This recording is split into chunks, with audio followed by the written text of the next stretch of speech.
Hi, welcome to Kevsyourking Adventures. This is Freckles. I'd like to introduce my king and say thank you all for being here. Go on, Kev.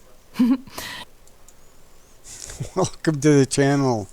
Alright, so one of you, actually a couple of you, have asked for this, so I'm torturing you in this video.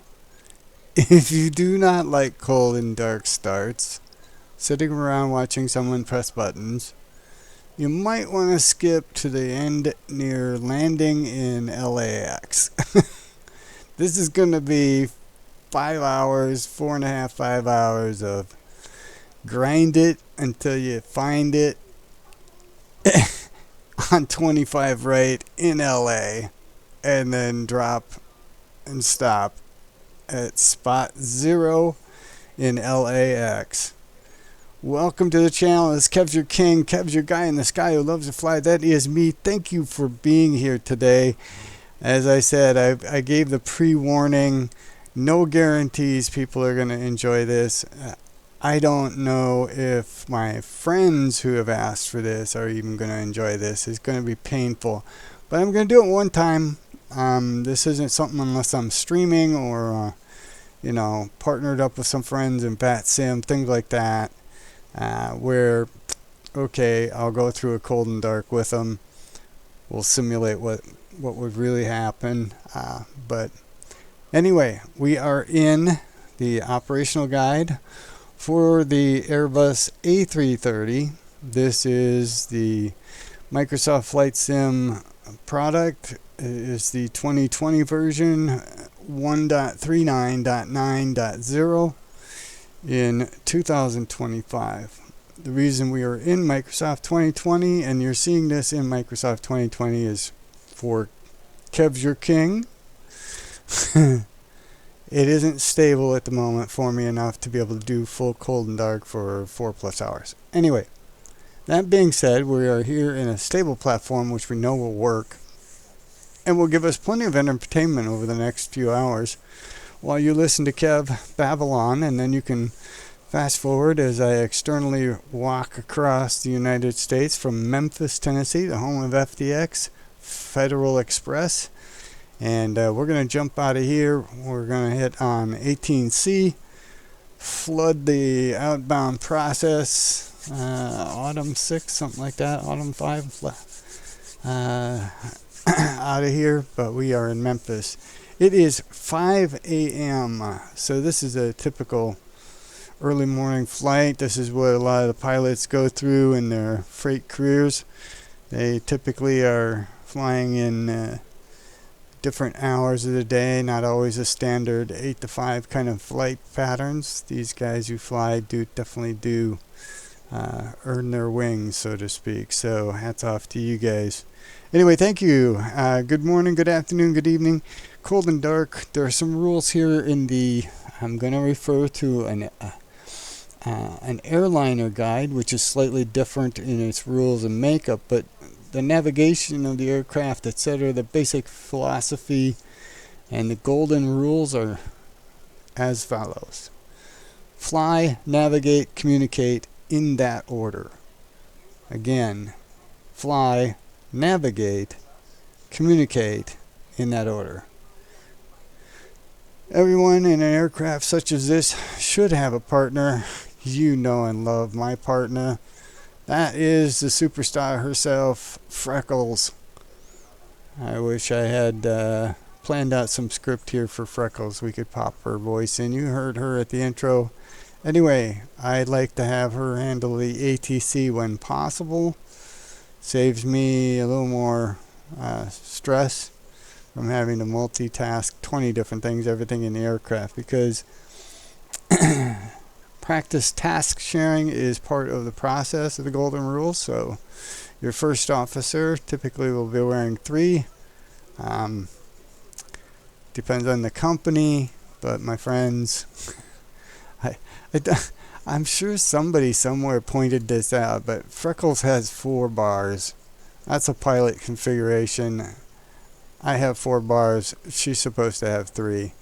So your first officer is your in my case will be the non-pilot flying today, because I don't want to turn on AI and have it mess up, but my flight officer, first officer, will handle all the ATC. There are no abilities here for Freckles to do any of these checks, bells and whistles with me to share the load, so strictly here from a support and ATC perspective. Number 3, heads up at all time. Okay, so one head has to remain active, looking left to right, constantly scanning the skies. So when I'm down here, the expectation is the first officer is watching the back.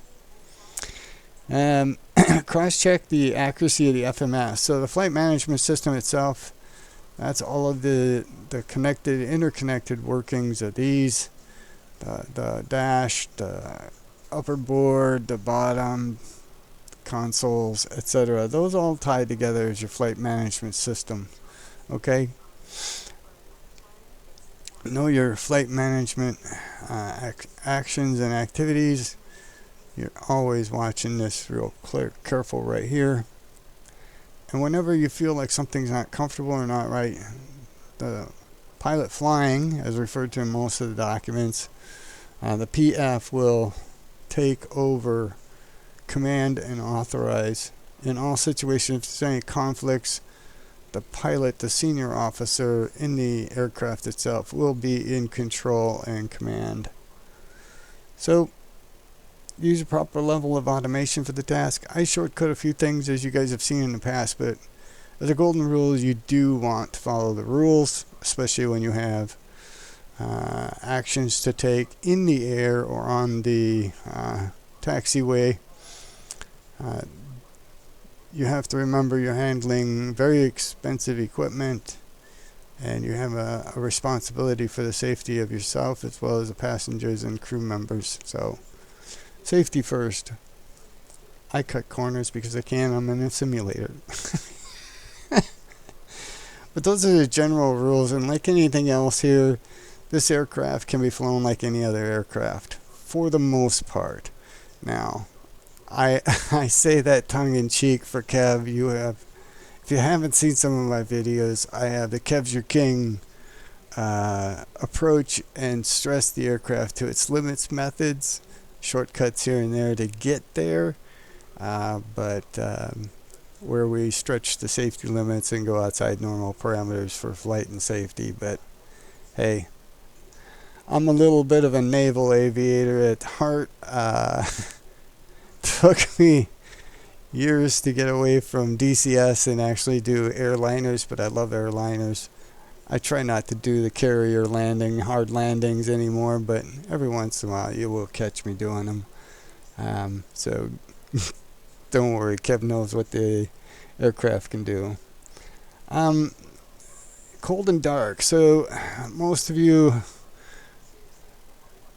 who have flight sim definitely kind of look at this a bit overwhelmed, and that the first few times you do this, it is overwhelming. Right? There is no doubt, there is no hesitation or doubt that you're going to sit here and go, what the heck am I looking at? Right? So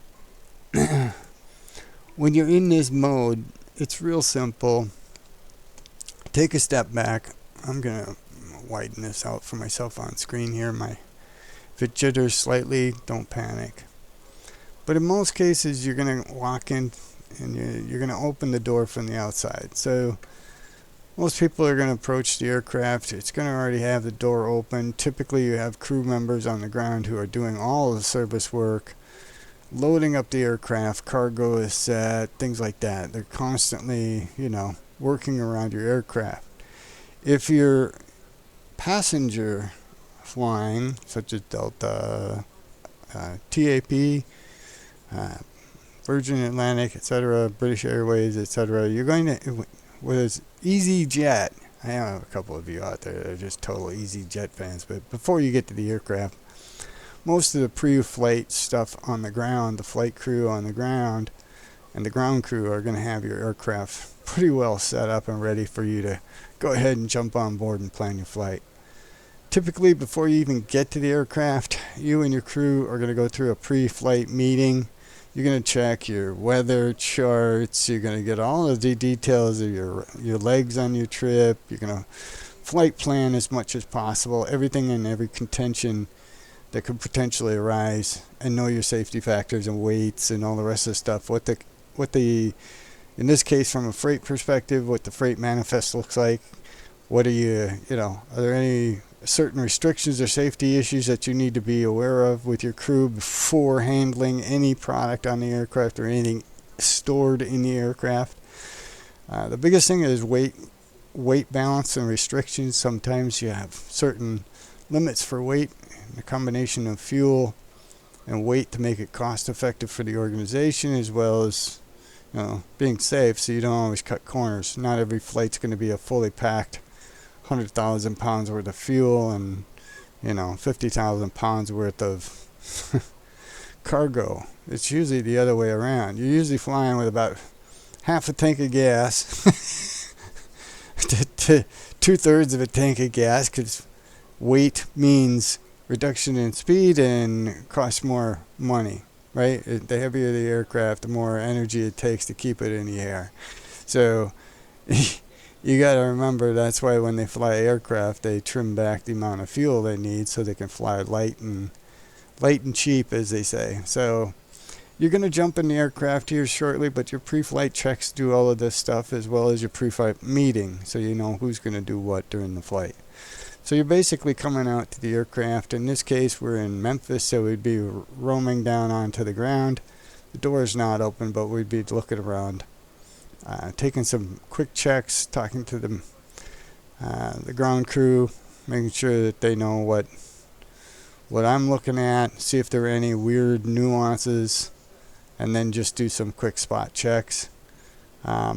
It's early in the day here, so I don't have, where they parked me here does not have any ground lights. Normally you would see, like parking lamps, street lamps, things like that around the aircraft, so you have some light. This model of the airport isn't the greatest, but that's okay. It's getting to be that time of day where we're starting to see sunrise come in, so no problem. We're going to go ahead, and we don't need these guys. These guys are more for passenger jet, but we will need this dude here and this dude here.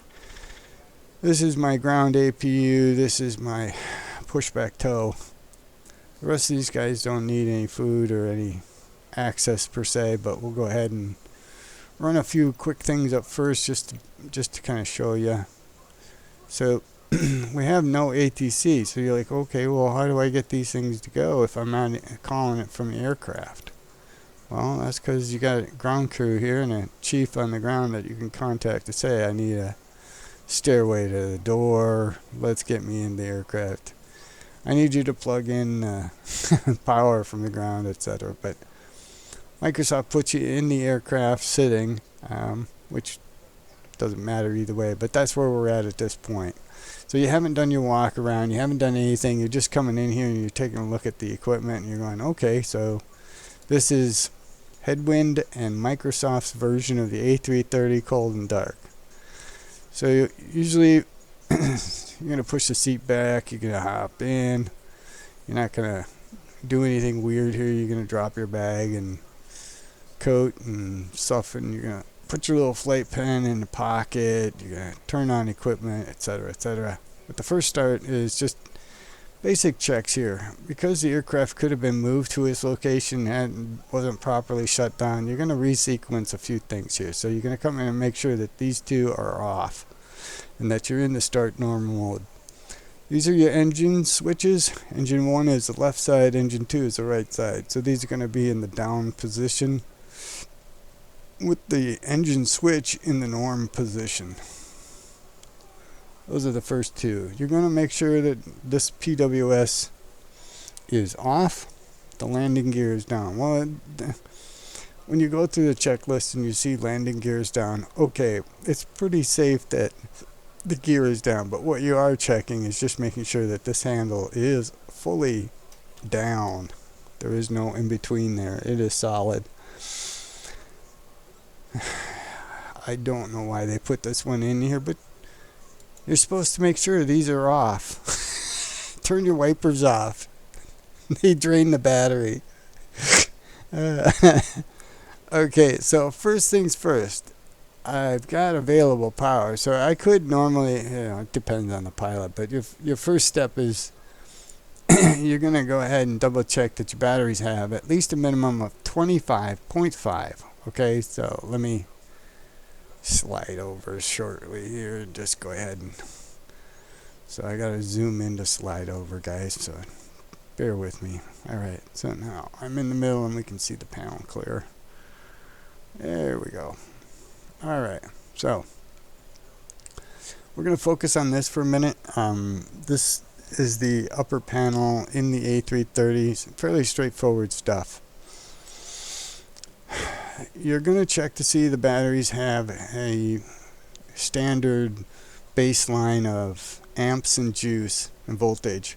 So the voltage for the check here, first step, is make sure they're both 25.5 or higher. In this case, the left battery is at 26.9, lower than 27.5, but still above 25.5. So you're okay. If you don't have electric power available, you're going to go ahead and reset and start these. And that's just simple turn on and off. And you can see they flip on and off. I do have external power in this case, so I'm going to go ahead and turn it on.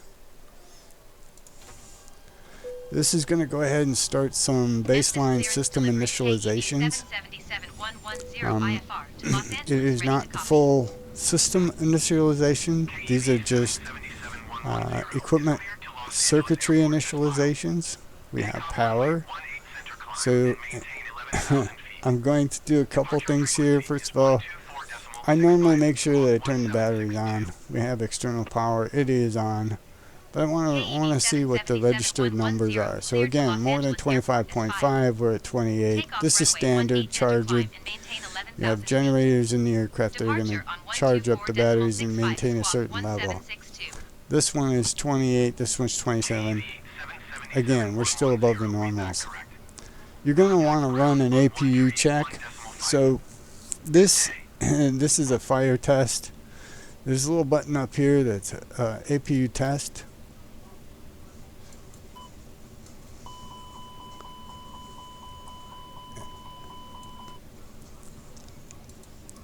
Now, I could fully unplug the circuitry and replug it back in to reset it. I'm not going to do that. I simply do a quick check. Then we're going to come down and you're going to go through and you're going to make sure that anything that is white is not off. So in this case, I typically will come in and I'm going to go ahead and fuel this up because I'm going to move from the APU test to the APU fire up. If you don't have fuel, etc., you could potentially have some issues with all the processes involved with it. But we're going to go ahead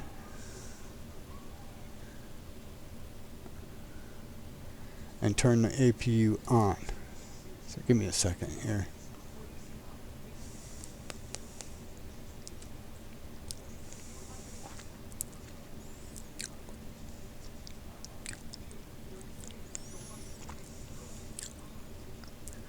So we're not ready for this, but we're going to do this. We're going to turn these on.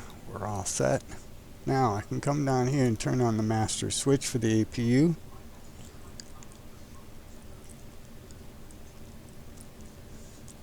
And we're going to hit the start button.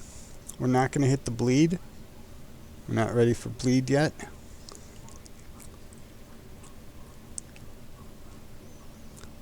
But at this point, we have some basic ECAM initializations as well.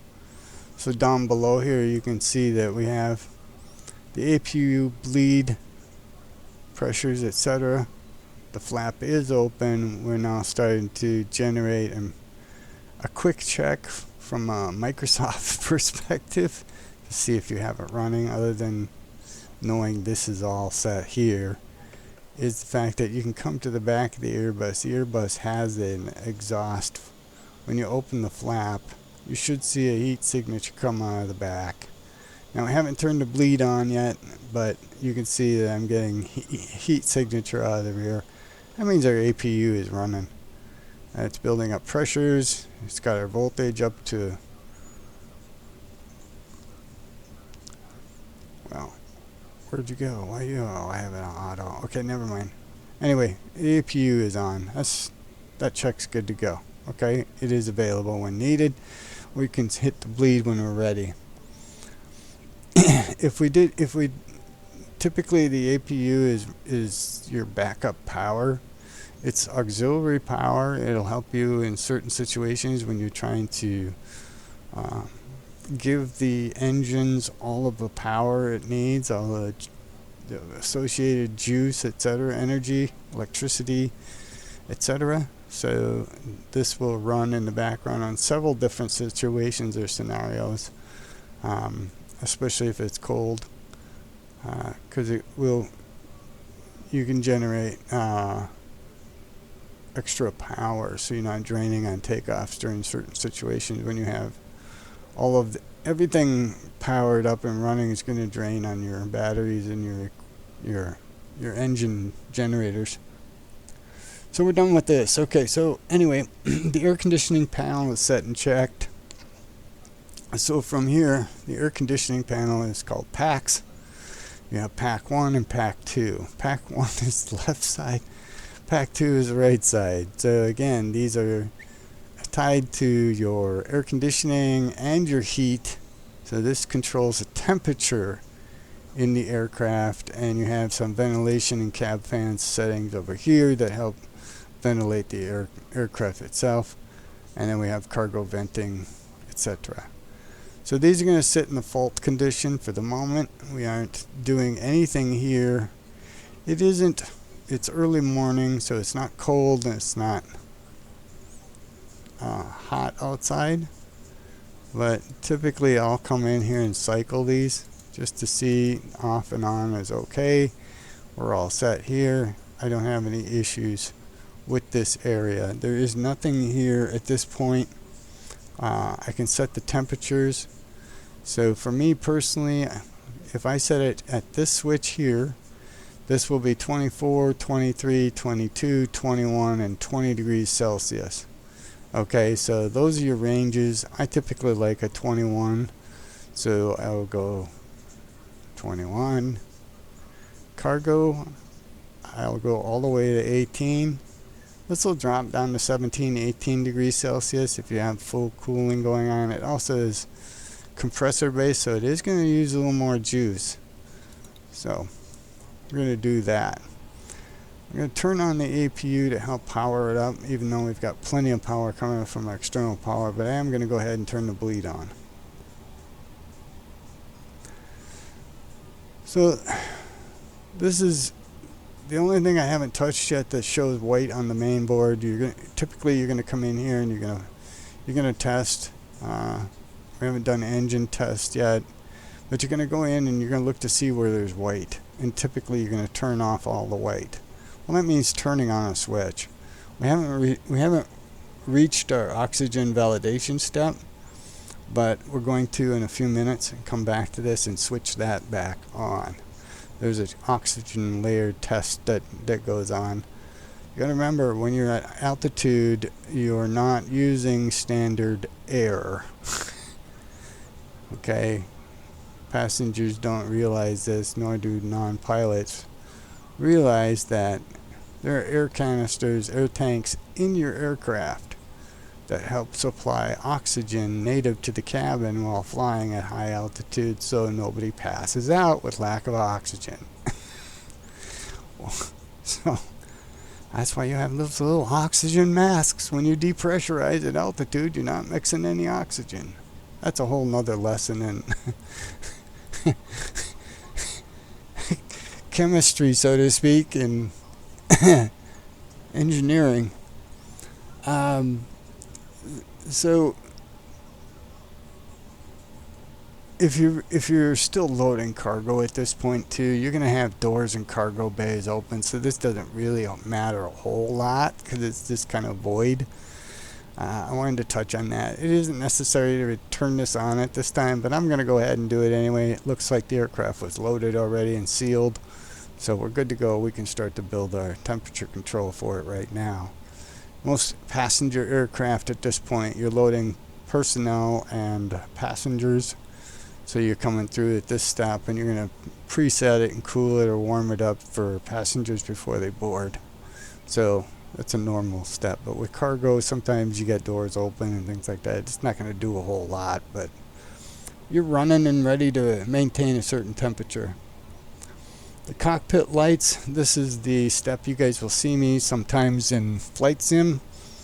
When I come in on the runway, I'm doing all of these little turning on every light that possibly can exist. So I'm going to go back up top. There are some basic lights for the cabin. Dome lights up top behind the seats of the first officer and the pilot. There's a switch here for an additional light. I don't think it varies the light intensity in this model, but you and your first officer can reach up and adjust these as necessary. But this gives you some further overhead light. There is a secondary overhead light for the back side of the panel here and this part of the aircraft, and that's controlled on the first officer's side right here. This light controls that one right there for intensity.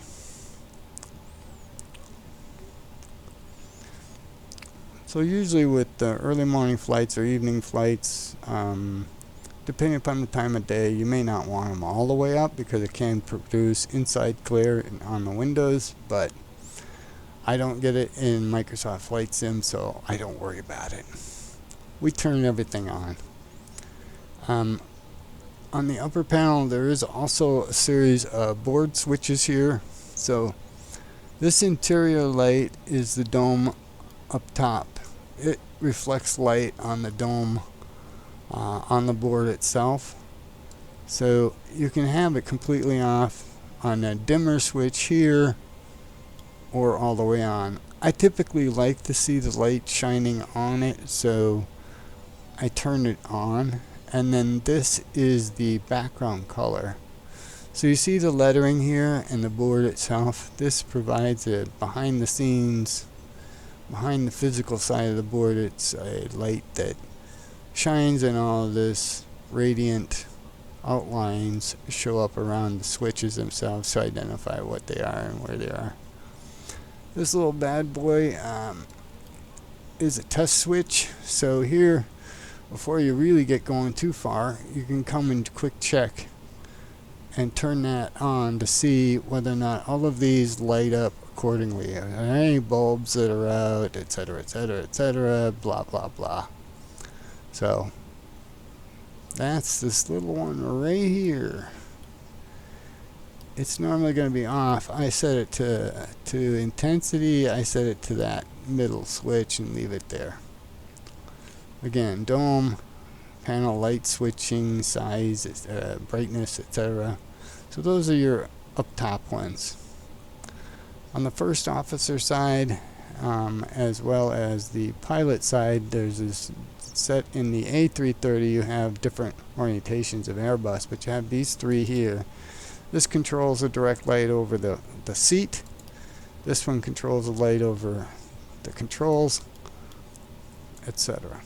So you can turn those on. These these two bottom switches control the main FMS screens, brightness and darkness. I usually flush them all the way up, but I warn you in Microsoft Flight Sim, when it gets dark outside and you have these on, it can wash out these screens. These two control up top. This one controls the brightness on the digital displays, and this one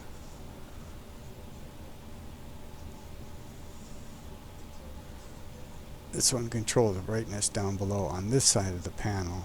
You have lights for everything in this aircraft. These two, this is the integrated lights for the panel down below, and this is the floodlights over the dash itself. So I turn those all the way up. And again, the PFD brightness controls on the pilot side, and the ND, and this one, the map light, and the console. So those are all the lights available in the aircraft except these two. So in this section you have two controls here. Again, this is for ECAM. This is what they call the ECAMs. So turn up the brightness on ECAM upper and ECAM lower. So these two control the brightness. This one upper, this one lower. Then you also have, before I do my recall, you have the brightness switches on your MCDU down below. That's these two here. You can brighten and dim. I always turn these as far as they can go so you're never in doubt. On the A330 you have a similar display panel, so they put it in 3 spots. You also have MCDU menu for additional purposes as backup, as well as information from a third officer that may be in training, etc. So what do you do next? You've got your lights on. Okay, we've tested the APU, we fired it up, we've checked our batteries, made sure the wipers were off, turned on the cockpits. Okay, so down below on the ECAM panel, there's a recall switch. So it's okay. It's RCL, and this isn't working for this model of Airbus, but the recall switch, you normally select it, boom, it's going to show you any recalled error messages, etc. from previous flights. It gives you a background of any warnings or messages, etc. You're just kind of clearing the panel, etc. So you're going to run through the recall process. It doesn't necessarily need to be done in this aircraft or this model of the A330 because Headwind doesn't store the messages, so that would require stored messaging for flight sim. You're not going to get that simulation here, so that stuff you can kind of skip, but that is part of the process.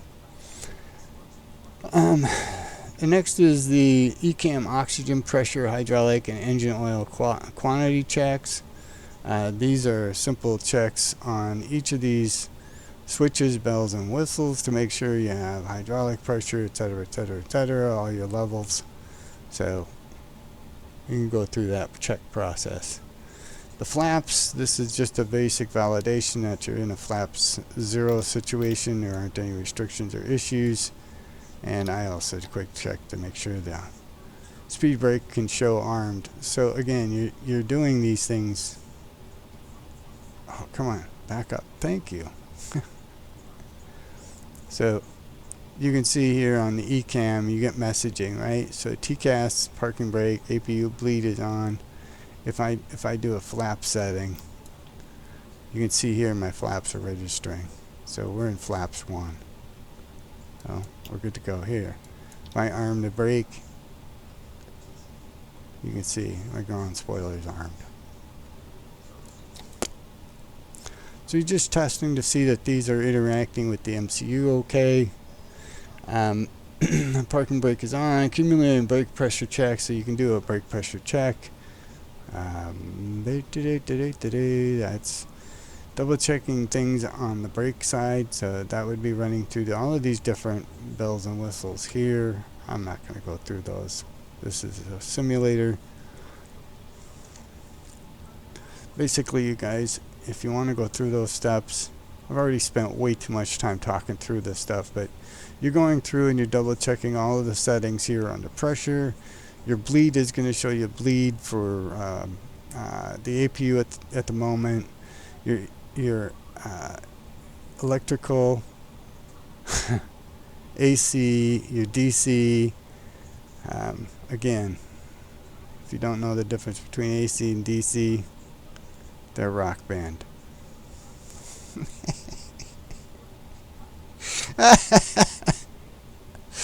Oh, yeah, baby. Have some fun today, will ya? You're making me do this, man. This is torture for Kev. I do this all in like 15 minutes, and you guys are having me explain and do this from cold dark. Okay, speed brake lever. Well, we've been through that. The parking brake. Let's see, accumulated brake pressure, alternate braking. Check the brake pedals, etc., etc., etc. Yeah, okay. Emergency equipment checked. Okay, so before we go outside, we have fire extinguishers in the aircraft, so you can quick check to see. I got a fire extinguisher over there. Do I got one over there? I can't see behind Freckles, but I'll assume that we got another one in here somewhere. Righty, and then up top. So we haven't reached the oxygen checks yet. It really depends on the pilot's time of, let's just say, efficiency. So typically when I'm going through this stuff, you can do a quick check here to make sure that your oxygen. I'm going to turn this oxygen, the crew supply on. I don't necessarily need it yet at this time, but we'll go ahead and turn it on for the crew. That means us and not the passengers. So we'll go ahead and supply it. Don't necessarily need it yet because we aren't at altitude, but I go ahead and turn it on.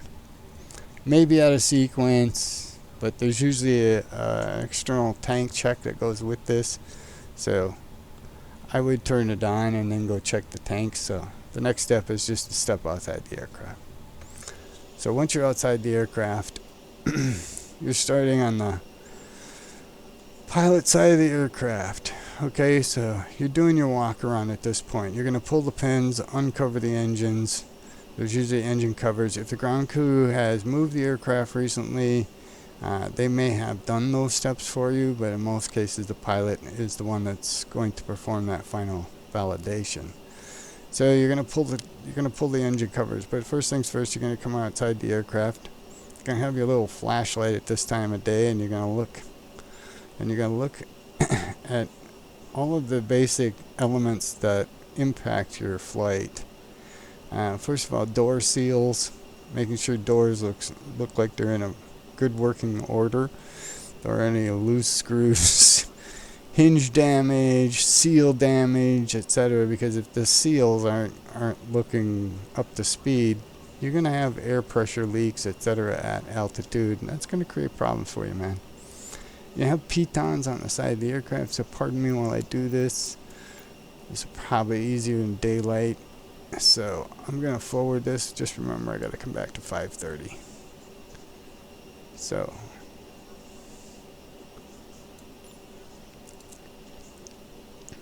let's do it this way so you can see the entire aircraft. There we go. Okay. So when you're doing your visual inspection, as I said, you're making sure that you're looking at the seals. You're looking at your pitons, your pitats. These are the little, what look like antennas on the outside of the aircraft. You're looking for seals.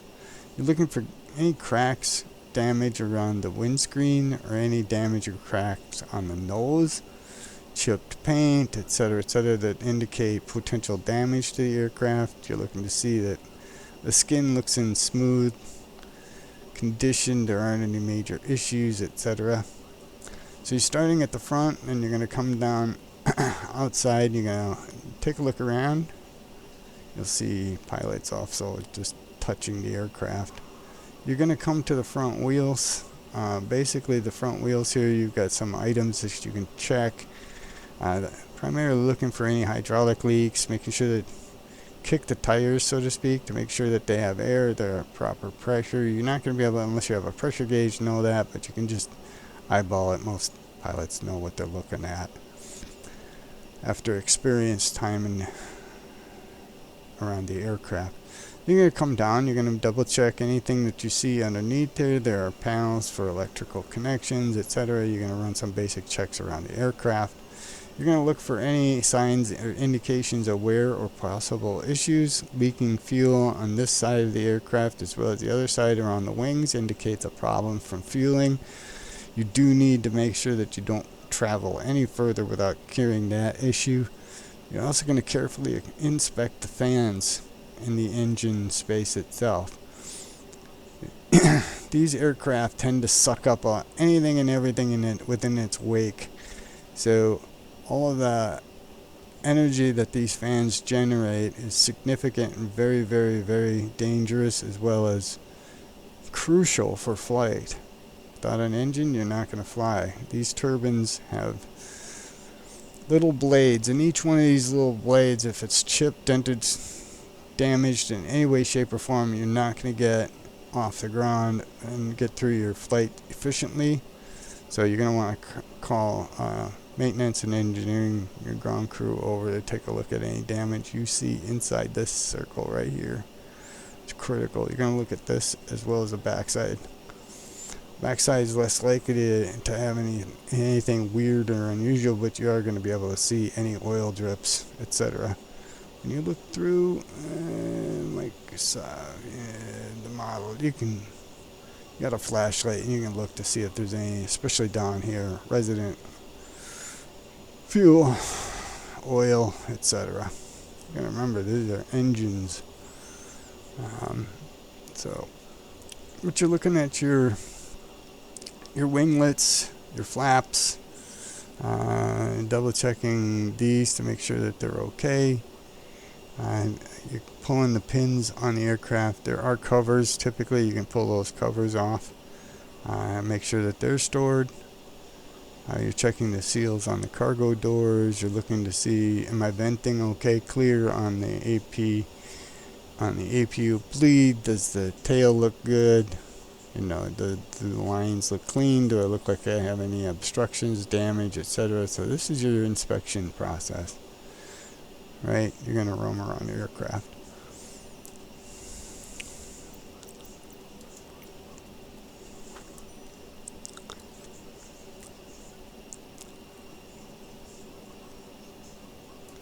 Oh, too far. There we go. Oh, a little more. There we go. Alright.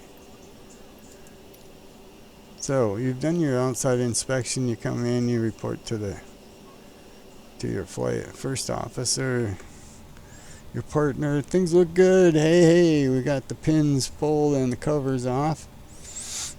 And then, I've already done it, but then you click your crew supply. I do it before. I would do it before I head out. Just double check the tanks, because you're going to check oxygen tanks as well when you're out checking stuff. You're going to make sure the recorder ground control buttons are on. So now you're starting to actually record. Right? So, do you guys know where those are? Good. They aren't on my side of the aircraft.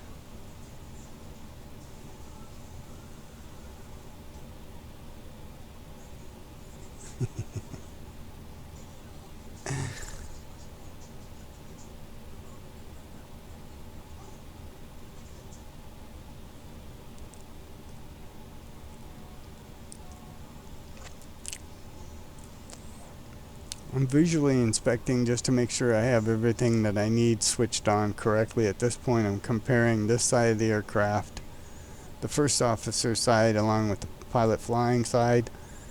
There are some switches that are on versus off, etc., etc. In this configuration, we have VHF1 on call and VHF2 off.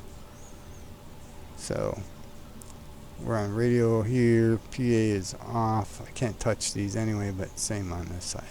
So just validating and double checking with your partner what you got going on that side of the aircraft versus this side of the aircraft.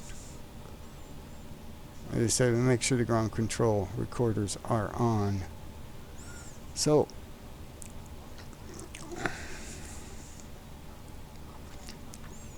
that would be, for those that didn't guess right, see, distract. You thought maybe it was down here. No, your ground control recorders are up top here.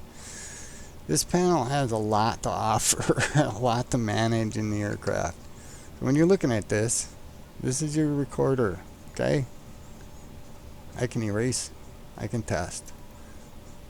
Woohoo!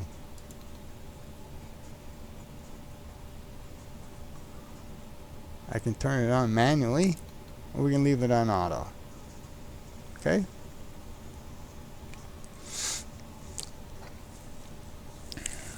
In most cases, you're turning it on. I don't touch it because I'm in flight sim, so I don't set this. When you look at my videos, you won't see this on, okay? It's just dark, okay? I don't turn it on, but you want to see how you're supposed to do it? Turn that beach on. The evac purser's captain switch. So you basically at this point can switch the evac on. Can I play with this up here? Okay.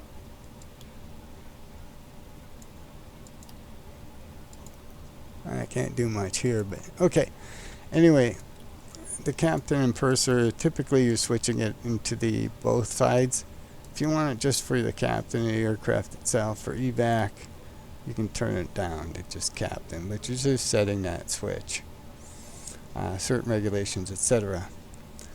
At this point, you've done your basic element checks. You've made sure that all of the systems that you want to test are okay. You can do your engine tests, fire tests. You can simply run your test here. I'm skipping a step or two to get to that, but I'm saying while you're here, you can do that. Normally you got a couple more steps to go before you push the buttons to test it, but these control your circuit breakers, etc. for it. But then you're going to move to this section of the aircraft. This is the meat and potatoes of the meal. This does all of the key elements of your flight. How do I want to put it? How can I stress that this has to be set and reset and working 100% to guarantee your flight is satisfactory? You're coming up to 8 ears here, and now we're going to switch these to nav. But basically, before you start anything, this section you're going to want to reset, and when you do that, you're turning these off. That's why this stuff is not on. Okay, you're going to reset, and you don't have to do this, but as a step for guaranteed success, turn them off, wait 10 seconds, turn them back on. It's kind of like rebooting your PC. You're just making sure that there wasn't any hiccup in the electronic circuitry during your process of switching between APU, external power, batteries, blah blah blah.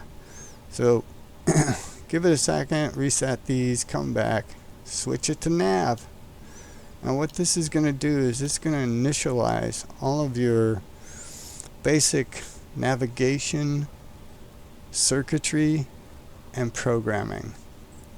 And it's going to go through, and this can take up to 10 minutes for it to fire up and boot. So this is like rebooting Windows on your PC, or rebooting your console, your game console. You know, when you have to sit there and wait for 10 minutes before it really gets up to speed. That's what we're doing here for our guts of our flight management system. We're rebooting the system and preloading all of our information that's going to be required to program our flights. It's one of the key steps in the process, but also takes a while. Most people, when they're doing cold and dark, hate this process because you can't move through navigation steps and all the rest of the stuff while you're waiting for ADIRS to initialize.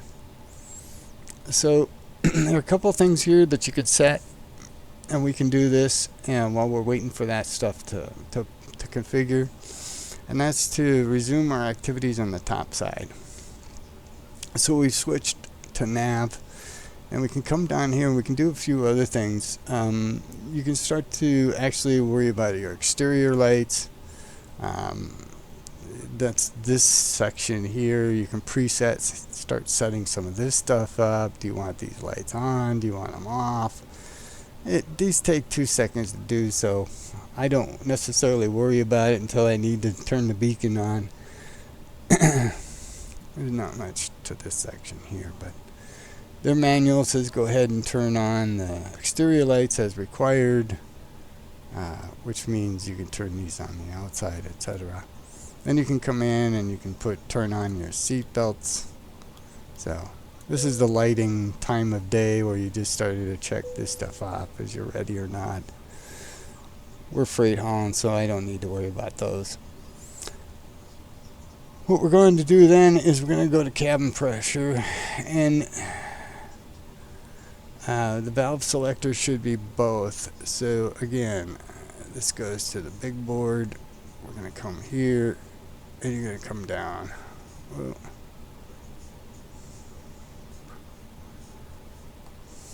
Whoa. So you see these two here? This is your cabin pressure situation.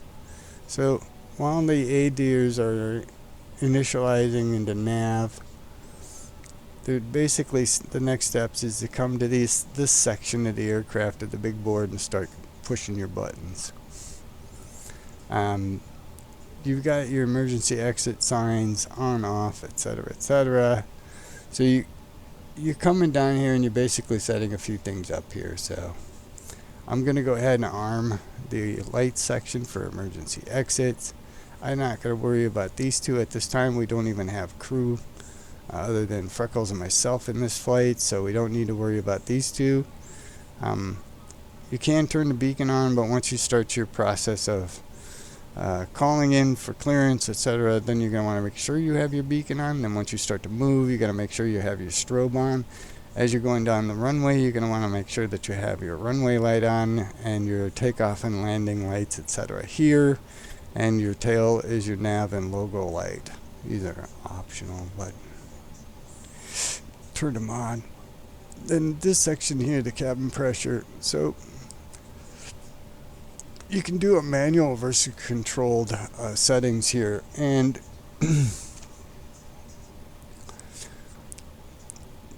this landing elevated auto, this is right now should be in the full left. So if you have made adjustments or someone made adjustments on the previous flight, you want to turn this dial all the way as far as it can go to the left, so it's in the auto position here.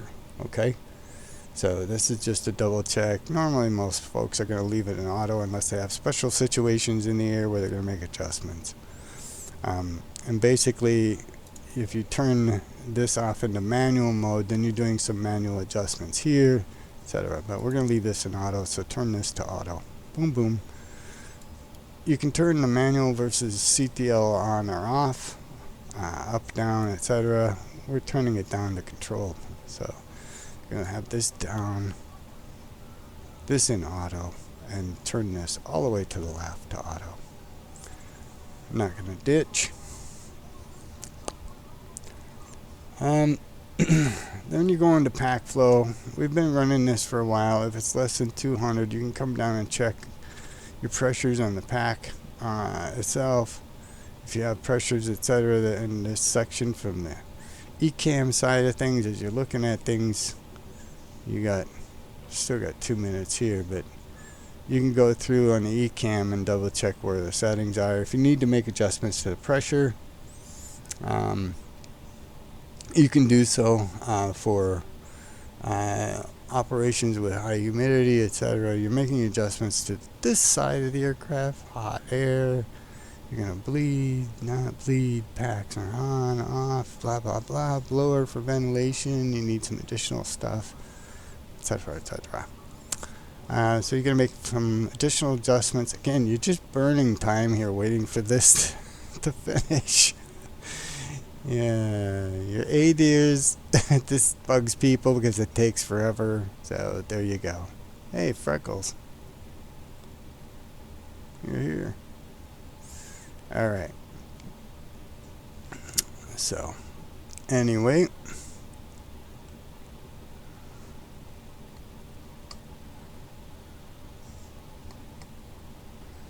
Right. Now, we're still waiting. So, a couple battery checks at this point in the APU battery checks you can run at this point. So you're basically coming down here and saying I want the electrical DC check. So you're going to come and click this button here, and then you're going to go up and you're going to turn, you're going to see the panel light up, and then you're going to turn the battery on and off, and you're going to go, yay, it shows it's on or off, woohoo. You're testing it to see that it shows up on the display. I'm not going to worry about that. You're just basically also checking to see if it's below 60 amperes. So, fine, I'll do it. That one, thank you so much. Woohoo. We're all okay.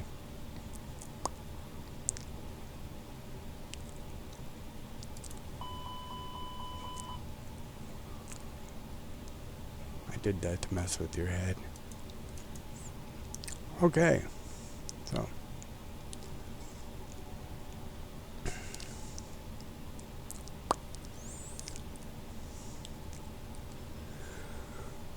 Alright. Now's the point where you're going to do your fire test on the engine. So you're going, wee. Okay. ADIRs are all set. Your flight controls, these are on. So ELAC, SEC 1, PAC 1, FAC 1, BAC, DGD, ABC, AOK. You're all set here. So basically the ADIR system has now initialized and completed its initialization. You'll see that your FMC, FMA information is all set here. You've initialized basically your MCDU, and you can now start to go ahead and do some final prep steps. Your data loader can be switched off. I'm not going to worry about that. Let's go. PA reception knob, blah, blah, blah. I'm not going to worry about that. Frequencies tuned. Now we're going to go ahead and start this stuff. So, alright, so typically we know what our communication channels are going to be with ground control as well as tower. So we'll go ahead and plug those into the communications panel side of things, making sure that these are at the right frequencies that we want, etc., because we just initialized. So we're going to typically you're going to turn VHF1 on, and you're going to go ahead and set this switch to on. Set your numbers, and then flip-flop back and forth. You guys should know how to do that, right? I'm not going to explain that. God, I'm already at, what, 2 hours, 10 minutes into this thing? Okay. So your communications are on. We're going to go ahead and call and get some basic ATIS to set our panel, some basic panel steps, and then go ahead and plug in our flight plan. So I'm going to call and connect here since I got communications open. I'm going to communicate and click on 1275.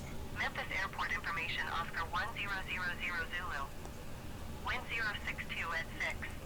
Okay, well you normally would have done it down here. I would have gone to 127.750 and flipped the switch, and I'd be hearing this. Tree 6. Dew point 10. Altimeter tree 0.02. ILS runway 9 are in use. Landing and departing runway 18 center, runway 18 left, and runway 18 right. DFR aircraft say direction of flight. All aircraft read back hold short instructions. Advise controller on initial contact. You have Oscar.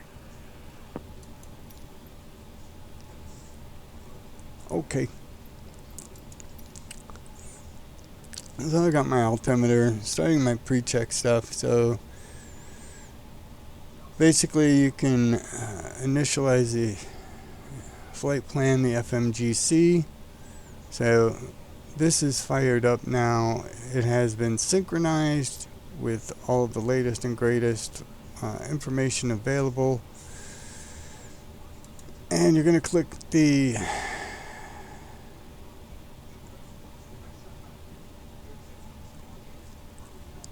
FMGS, and so this is telling me it's August 7th to September 4th. The nav data base itself that is connected to, this is the version level. We want to make sure that this is correct. Typically when you're flying enough flights, you're going to know these numbers are correct. The engines are Trent 7072, so the Trent 7000 series or Rolls-Royce engines. This is correct. And then the second nav data set database is the August 7th through September 4th version. You can change codes here if you like. You can double check software, etc., etc., etc. So this is just a basic check here on the first step before you go to data. Data, if we had anything specific we needed to enter here, you would have instructions to do so or would know what to do here. There isn't anything in Flight Sim that you can really touch here to reset or alter, so you're not going to do anything in the data tab. Init, this is where the information gets loaded, so you're going to type in your from and to. This preloaded based on info I have previously applied. Microsoft was kind enough to enter this in, but you guys have seen me enter this in during my init processes in the past. So this is where you're entering your from and to, airport codes, where you're taking off from, /KLAX is where we want to arrive or we're heading. Flight numbers, this is always a fun part for me. It's either KEV 777 or the infamous, non-existent, but truly fun and fantastic FTX 777. That is me, baby. Cost index, you're going to get this cost index preset. It's based on company data and weight and measurements, etc., fuel.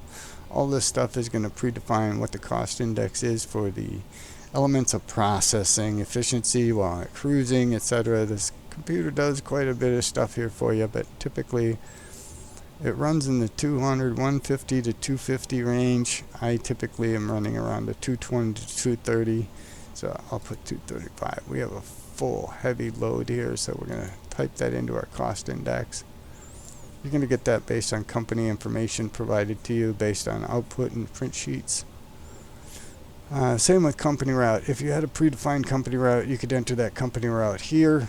That would pre-populate all of this data for you pretty much, except for some of the temperature and tropospheric info. This is your cruising and flight levels, so we're going to enter this in. I don't like to go to 40,000 feet in this aircraft because it just takes forever and it is waffly. So I'm going to go to flight level FL, stands for flight level. I'm not going to 40,000. I find that I've reached my maximum efficiency and speed capability at 28,000, so we're going to do 28,000. Most of you are typically flying typical at anywhere from 32 to 36, 38,000 feet. This aircraft can go to 41,500, but we're not going to go that high up. We're going to go to flight level 280, and the temperature at that altitude is minus 45. It's a bit warmer in this part of the world this time of year, so we're going to click that button and plug that in. So here's your flight level 280. The temperature at that altitude is right now registering 45 degrees below. The ground temperature in Memphis is a cool 23 degrees this morning before the sun comes up and bakes it up to 30. Actually, it's only going to be 28, I think, today there. This is in Celsius, by the way. Thank you so much. And once we have this set, this is our initialization page. We have this set. all the key information in that we want to input is here. We could do IRS input, but initialization, I'm not going to do that. We've already gone through that. The performance tab has your takeoff parameters along with some other phases you can key in. I typically do the basic minimums here, but if you guys need to ever know more about this section, there's plenty of Google it. Go Google it, you can find it. But I go ahead and enter my parameters here. If I was flying a real aircraft, we'd be setting these things based on calculations. Oops. I want VR rotate at 170, and then 179 is my V2. I gotta reset that. Sorry, that's 164 today. And this is 171. I forgot to compensate for my weight. This is 181. This is critical for us, so we have to make sure that we're set correctly here. The DIRs, this is defaults that pulled in from Microsoft. We haven't, typically you're going to see two entries here when you start cold and dark after init. You're going to see the from airport and you're going to see the destination airport. That's all you're typically going to see. These happen to be pulled in from the Microsoft flight plan that I used initially to, just kind of click, I want to go from here to there. So there you go. This is standard stuff from here. You're going to click your waypoint here, enter any specific data that you need to enter for this location. I'm not going to enter anything here, so we're going to come back to flight plan.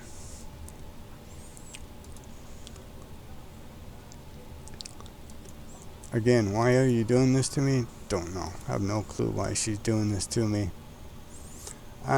So from here, you're normally going to enter your departure, etc.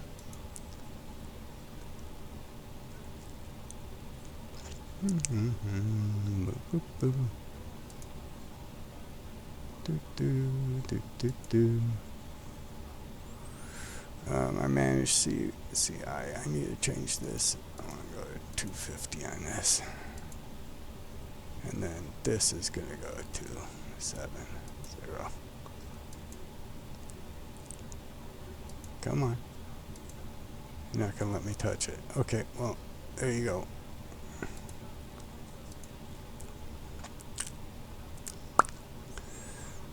We could set some of this info up in here. I'm not going to worry about it right now. Kind of bugs me that I can't get KMEM to register here, so there it goes. Okay. So click departure. We're going to go out 18C. And hold on, what did I tell us we were coming out of? Autumn 6. Autumn 6 should be the first one. Okay, so we do have Autumn 6. So we're on the more current version of this. Awesome. So we're going to go Autumn 6. I want no trans. So we're good. We're going to insert that. That's going to take us on an outbound process and plan our first legs of the flight. So you can see here, boom, boom, boom, we're coming out. We're starting to fill in where we're going to go. Right. And on our way to LAX, we need to go ahead and we're going to plug in our arrival here. Our arrival was 25 right. The longer one of the two on the 25. This is the left side of the approach. So there are two runways, a pair of runways on the left side of the main airport. Tower, gates, buildings, etc. There are two sides, two pairs on each side that are east-west oriented basically. We're coming in on the south side of the main airport, the left side, but we're taking the right runway on the left side as we're going west. So we want 25 right, and I just did a direct. I didn't have a star approach here for this, so we're going to go no star and no via, although I may have to plug CVU in. I may not CVU. Well, we're going to do this. We're going to do this. Okay, so from here, you're basically running through all of your different aspects. This is a long flight. You can see it's 1,400 miles. We're already an hour or so into this. But I can come and set this up. You guys should already know how to do this. But I'm going to do it this way. I'm going to do 40. 40 should be good enough. And then this is in flight plan display mode. So as I move this arrow, I'm going to trigger through every next waypoint. So you can see we're flipping through. We got a disconnect on the Autumn exit to Lübeck. So Autumn and Lübeck are fairly close to each other. They're only a couple miles apart, but the AirRack and flight planning systems didn't synchronize correct. So we're going to go from Autumn 6 to Lübeck. So from here, I just clicked, you guys have seen me do this, but Autumn 6 to Lübeck. So I'm just going to type in LUVEC, and I'm going to say I want Autumn to connect to Lübeck. I come in here. This is a glitch in Microsoft. You normally will only see one, but they have duplicates in here. Very frustrating. I always take the top ones, and I find that that works 99% of the time. But you can see here, I've done I now don't have the disconnect. Until I actually insert this, it's going to sit in a yellow-green dotted line. It's temporary. So again, we're coming through Zander, Shea, Autumn, Lübeck. We show a connection there. It's a short one, 2 miles.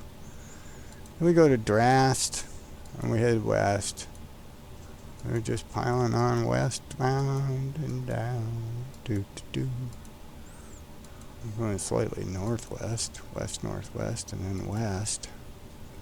So we fly through the mountains. Then we head back southwest, slightly west-southwest.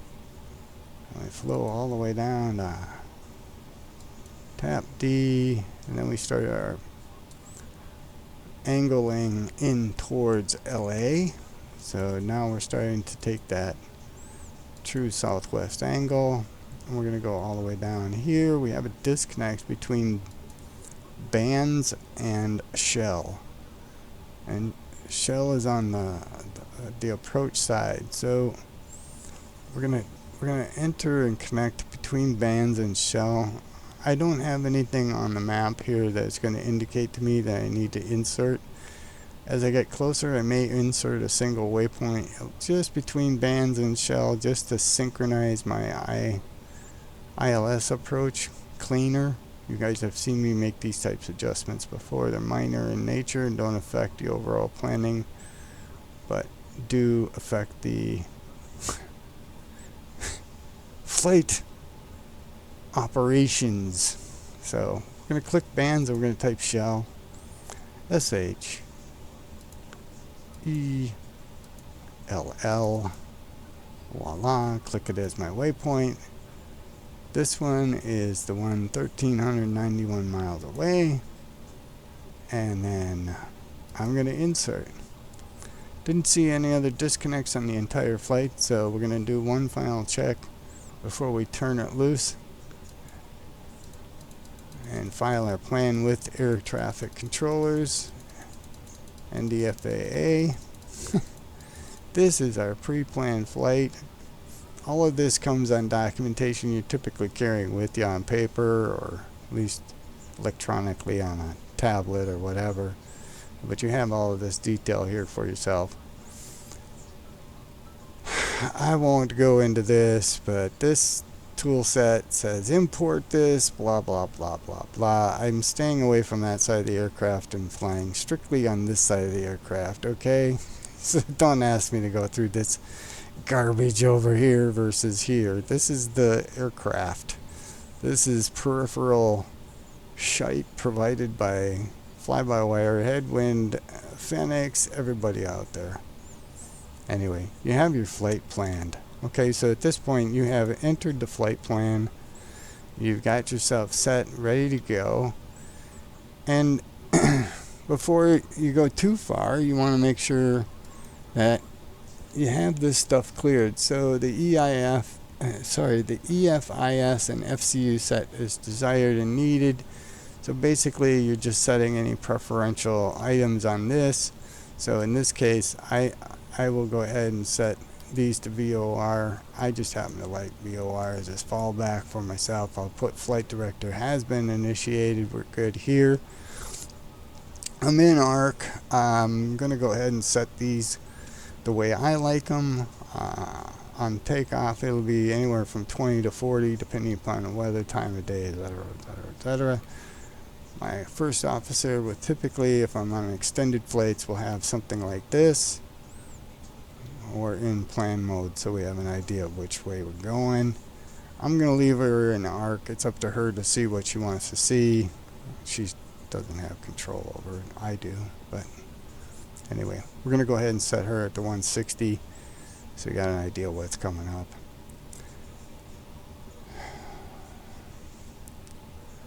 This little bugs, this guy, it's interesting that they have this here. I like it. It's a secondary feedback tool or item of this. It's interesting as a fallback in case you have issues here, but this is just a fallback display of what's on here. Okay. So you go through and you set your defaults, things that you want. The aircraft configuration now is pretty much down to its final steps for you to establish and firm up and you know, go through your final settings, etc. There is a step here that your standby instruments are all set, etc., but you can do an oxygen test. So you can come click and do an oxygen test. So blah blah blah. And then the crew speakers, etc., etc. So you're just basically doing all of these different communication test checks, etc., etc. You can turn the cockpit door video on, off. You can make sure PA is on, blah blah blah. All sorts of stuff over here. There's backups there, blah blah blah. But for flight sim, you're basically at this point ready to go ahead and call in and set yourself up for communication. Our TCAS is on standby. I will at this point go ahead and turn on my beacon and start my communication process. I'm in standby over here on TCAS. I'm going to go ahead and click auto. This is in its position. I won't turn this, so the ATC is going to be to the left side. This is going to be to the right, straight up in auto. I will grab my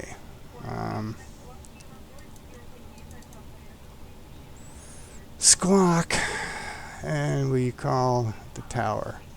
So at this point we're going to enter our tower numbers into communication. We're going to click those buttons and go ahead and execute a call to tower to ATC.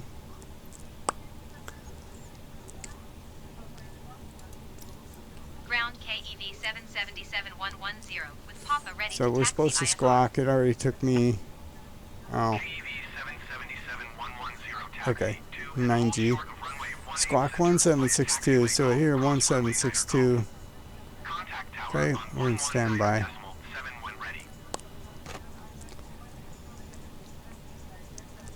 Okay. Tower. Hold short runway 18C via taxiway G and across 9G. Contact tower when ready. KEV FDX. Ah, see, it's a problem flying too many different things.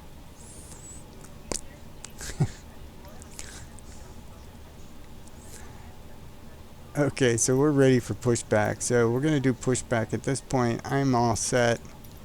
I have a few things here I would normally go ahead and turn on, but double check the clock. Landing gear. Anti-skid is on. Yes, anti-skid is on. We've done all of the cockpit preparation gears, signs, ADIRS, quantity for fuel. Yes, I am loaded. I have that by just looking at the amount of fuel here. I'm over 90. What? 9,700 kilograms. What? Oh, you piggy. Are you kidding me, man?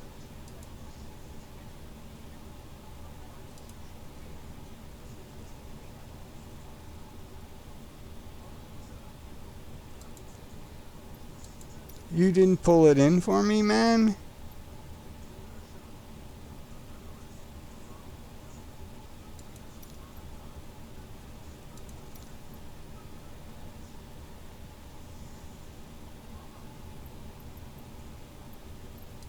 Seriously, I'm not gonna get off the ground because I don't have fuel? Oh, dude, I gotta have more than fuel. I'm never even gonna get 2 minutes off the ground. Oh, Kev. I just made the assumption I had fuel.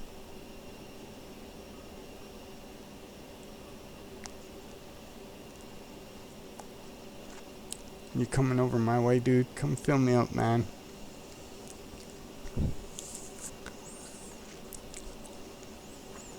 I need fuel. Please come over here. Services, I need fuel. Fuel. Come on, man.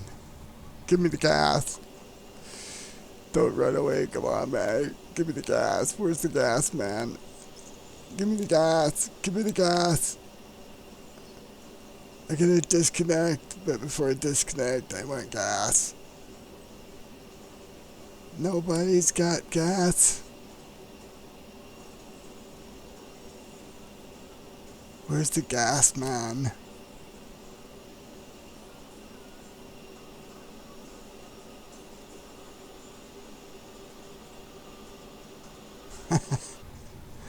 Great.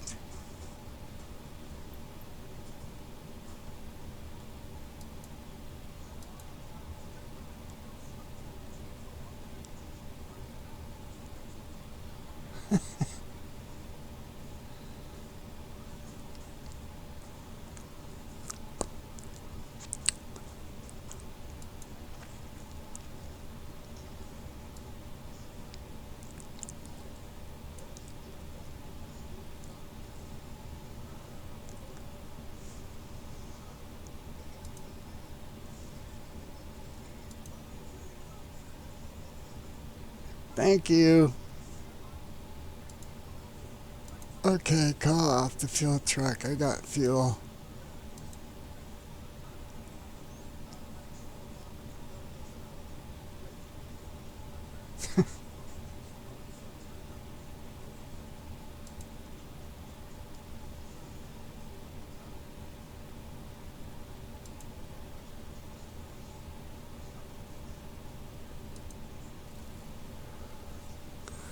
Alright, so we're going to do 40,000.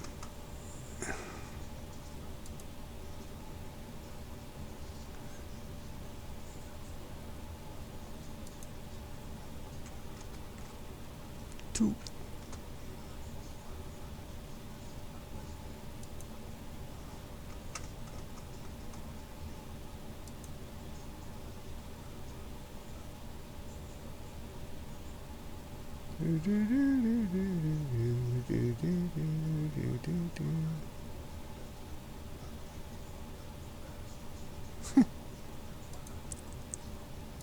Boarding completed.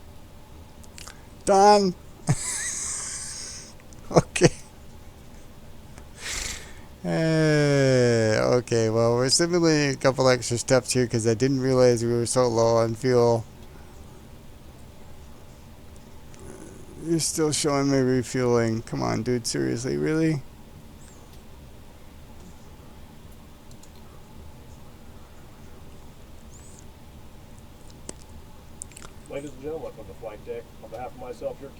first officer and cabin crew. I'd like to take this time to welcome you aboard our flight. All right. We're just wrapping up some paperwork up front here and waiting to see final numbers from the ground crew, then we'll be on our way. Flight attendants will be coming through the cabin shortly with a very important safety briefing. All right, you do your introduction, man. Thank you. All right, we're going to close the doors. We're set. I can turn you to normal. I'm going to go ahead and leave the bleed on, but at this point, we're going to start our pre-flight backups, etc. So we're going to turn the strobe on. Now, you can turn it on auto or you can turn it on. I typically turn it on. Okay, guys, so, and then if we had passengers, you'd be doing this crap here, so I'll just do this over and over to drive everybody crazy. Do that to drive you crazy. I know I'm going to need this set, so we're going to go ahead and start our process of backup, pushback as they call it. Back up the Airbus. Alright, bitch. We need help.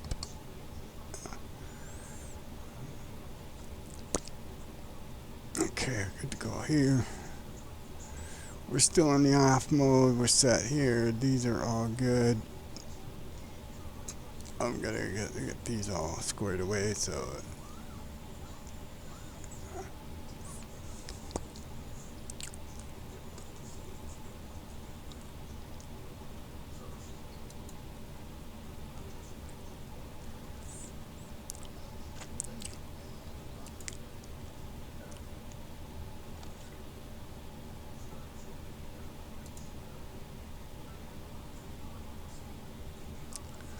why did my refueling not go off?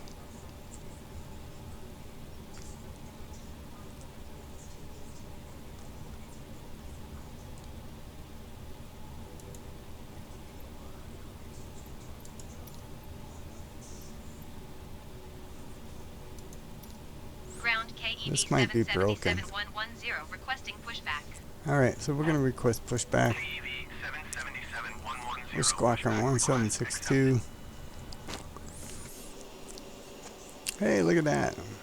All of our friends here from FedEx saying goodbye on a beautiful day in Memphis, Tennessee, heading towards LA as the sun goes up.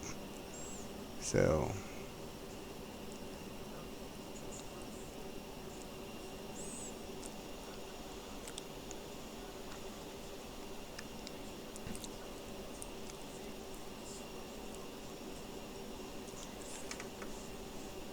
release the brake. Thank you.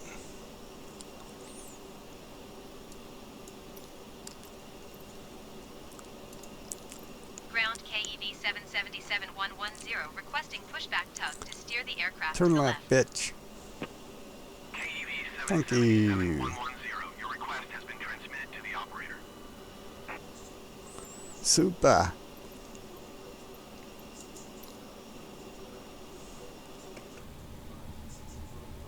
Say goodbye to our friends, Freckles. Try not to cry.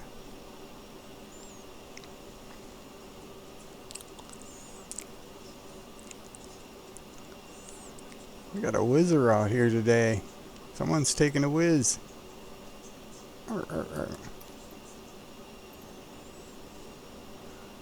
Alright, so we're good to go. Ground KEV 777-110 requesting the end of pushback.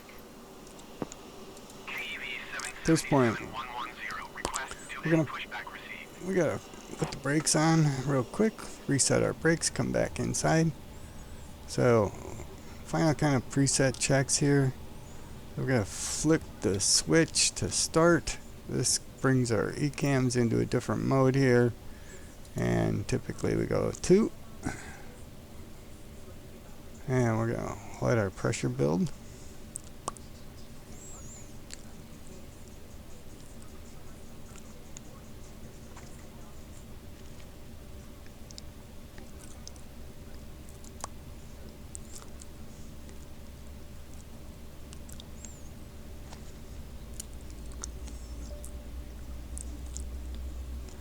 And you should start to hear the engine roaring up to life.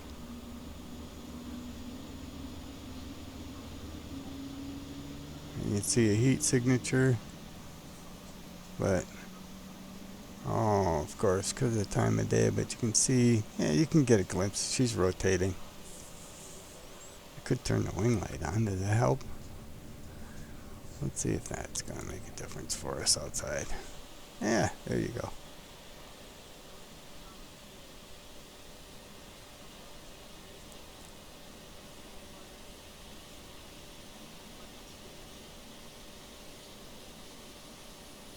So you can see she's spinning up faster and faster and faster.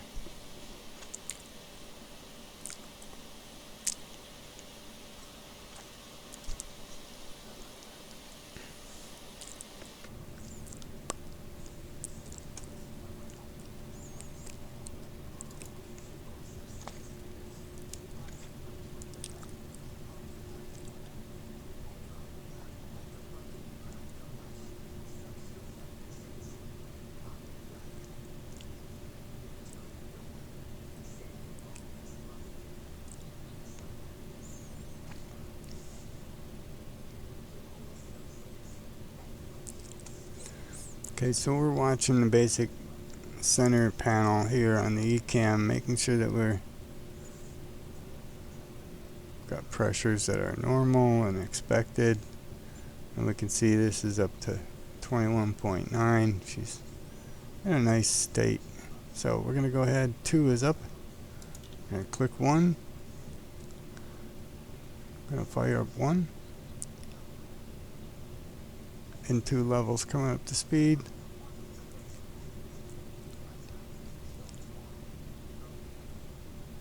Settled in at 22. CLB is 82. That's in norms. I don't know why. Oh, I remember why flaps went that way, because I don't need flaps yet. Sorry. I moved it out of the way to set my other stuff over there. So we got engine number 1, port side running. She's good to go here. So you have a couple different options based on time of year, weather, etc., and what the demands are on the engine. But typically at this point you could shut down your APU, or you can leave it. I have the pack situation settled. We have packs on already, so we don't have any weird issues or concerns here. We're all set. We can ring the bell, say hello back there.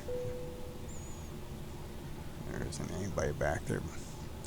So at this point I've got my beacon and my strobe. I'm going to go ahead and turn my taxi light on.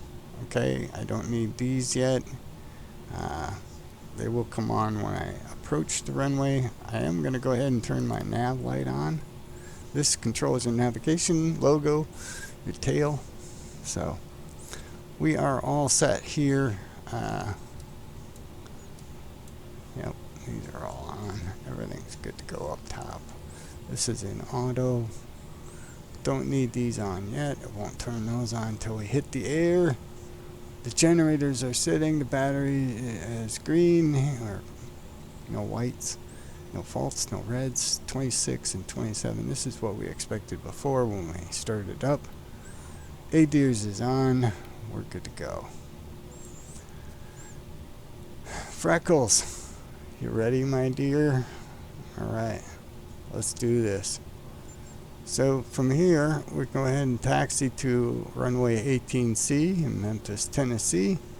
So we're going to go ahead and do that. We're going to run through real quick just this checklist on this side of the fence. So we did these steps. This is a brief summary of it all. So we're going to go ahead and check these off. We have ADIRS, we have barometric pressure, so we're set for cockpit prepped. Before start, we had the brake set, TOs, blah blah blah, beacon is on. After start, anti-ice. We don't have those yet. We're going to go ahead and get those in flight. ECAM status is good to go. Pitch trim. So this is also a rudder trim is neutral. This is a reset button right here. You're going to want to click this. That'll reset. If this happened to be stuck in a position that isn't normal, this will reset it for you. So reset to normal. I'm locking the door. We're good to go at this point. So pitch and trim is set. We're okay to go. Time to taxi. So our flight controls are set, our flap settings. We can turn all of these things on and start this process and begin our taxi. So now we're moving into movement to the runway. So I'm going to go ahead and just set myself to flaps 1. I'll arm the brakes, don't have to yet at this point, but we're all set. We will throw this on just in case there is an emergency on taxi. Doesn't need to be done yet. You normally will apply that when you're ready. But it is part of our checklist, so you determine as you see fit in Flight Sim how you want to handle it. Engine mode select, ECAM, memo, and cabin. We've done all of these. Time to go ahead and fly on over to 18C. So 18C, we said we were going to take 9 and G9 across. We're going to take G to G9. 9G. Man, I've been doing this for too long. Beautiful morning. We're going to taxi on over out of here. So we got to go over here. We're going to cross 9 and then cut over G to 18C. 18C is right over here. We're going to pop right across over here. So because we have to cross, the safest path is to come over here. We're going to come out here, turn here, go across this runway, run down this approach, taxi on over to 18, and whoosh, out of here. Alright, boys and girls? Cool. Welcome to the cockpit. Thank you for being here for Cold and Dark. I'm going to go ahead and skip this, end this section here so people can watch this boring recording on their own time and energy. Thanks for being here. There's your Cold and Dark, my friend. I know you wanted to see this badly, so you got it, mate. It's all yours. Thanks for being here. Cheers.